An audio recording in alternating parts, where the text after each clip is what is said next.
నమస్తే అన్న, అందరికీ నమస్కారం. కువైట్ దేశం బయట ఉన్న ప్రవాసులకు సివిల్ సర్వీస్ కమిషన్ శుభవార్త చెప్పింది. ఇప్పటికే మనం చూసుకుంటే కువైట్ దేశం బయట ఉన్న ప్రవాసులు ఎవరైతే ఉన్నారో వాళ్ళ యొక్క అకామా గడువును 3 నెలల పాటు పొడిగిస్తూ అయితే ప్రకటించిన విషయం అందరికీ తెలిసిందే. కువైట్లో విజిట్ వీసాల మీద ఉన్న ప్రవాసులకు వీసా గడువును 1 నెల రోజుల పాటు పొడిగించిన విషయం అందరికీ తెలిసిందే.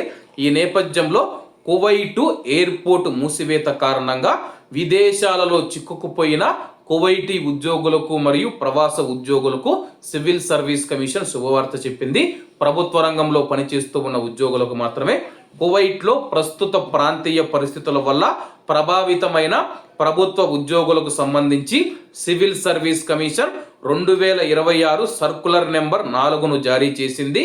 ఎయిర్ స్పేస్ మూసివేత కారణంగా విదేశాలలో చిక్కుకున్న ఉద్యోగులు విమానాలు తిరిగి తెరిచిన తర్వాత లేదా ఇతర మార్గాల ద్వారా తిరిగి వచ్చేంత వరకు వారి యొక్క గైర్హాజరీని వాస్తవ సేవగా పరిగణిస్తామని చెప్పి సివిల్ సర్వీస్ కమిషన్ తెలిపింది.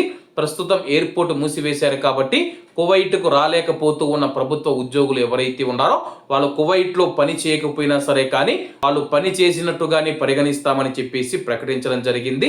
మినహాయింపు వ్యవధి వారి అధీకృత సెలవు ముగిసిన తర్వాత లేదా వారు తిరిగి రావాలని భావించిన సెలవు దినం తర్వాత నిర్ణయించబడుతుంది.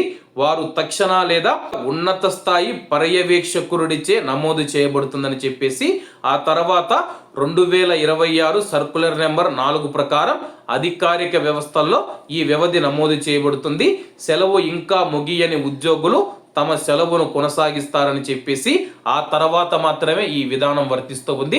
చాలా మంది చూసుకుంటే కానీ ప్రవాసులు సెలవుల కోసం అయితే తమ దేశాలకైతే వెళ్ళడం జరిగింది. వాళ్ళు ఎన్ని రోజులు సెలవు పెట్టారో ఆ సెలవు వరకు అయితే వాళ్లకు సెలవులు వర్తిస్తాయి. ఆ తర్వాత మనం చూసుకుంటే కానీ ఈ యొక్క కొత్త విధానాన్ని మేము వాళ్ళకైతే అందిస్తామని చెప్పేసి అమలు చేస్తామని చెప్పేసి సివిల్ సర్వీస్ కమిషన్ తెలిపింది. దీంతో కువైట్ దేశం బయట ఉన్న ప్రభుత్వ ఉద్యోగులకు కూడా వాళ్ళు ఇక్కడ లేకపోయినా సరే కానీ వాళ్ళ జీతం కట్ చేయకుండా వాస్తవ సేవగా పరిగణిస్తామని చెప్పి అధికారులు తెలిపారు. కాబట్టి అందరూ బాగుండాలి, అందులో మనం ఉండాలి. అందరికీ నమస్తే అన్న, జై హింద్.